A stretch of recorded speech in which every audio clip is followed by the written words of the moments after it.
remercie énormément le ministre de nous accueillir ici pour lancer ces 3 ouvrages qui résultent d'un travail,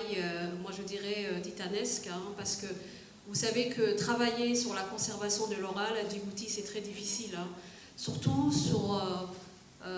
des textes dont les auteurs ne sont plus avec nous, dont les comédiens ne sont plus avec nous.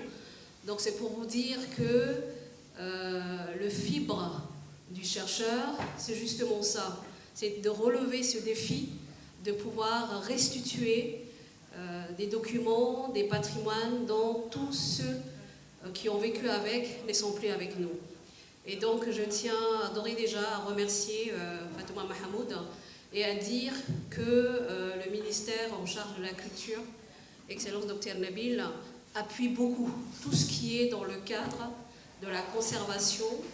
de notre riche patrimoine, riche et diversifié, hein, très divers dans toutes les langues d'ailleurs, du patrimoine oral,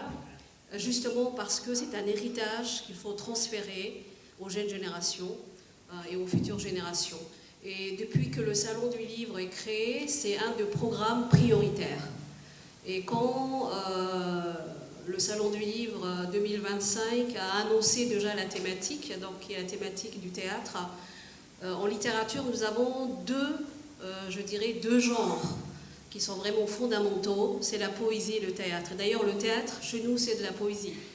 hein, puisque dans le théâtre des années 70, 80 et 90,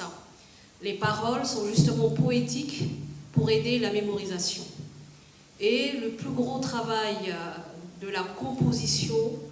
en termes de dramaturgie et de genre théâtral, ça se faisait comme ça. Un compositeur qui écrit et un comédien qui lit et apprend avec une interprétation qui est aussi souvent étudiée et mise en place. Et donc c'est pour vous dire que c'est un genre important et les paroles d'ailleurs sont faites aussi des poésies. Et ces 2 grands compositeurs qui sont Hassan Elmi et Ibrahim Suleiman Galle, c'est vraiment, moi je dirais, rendre un service citoyen à notre patrimoine national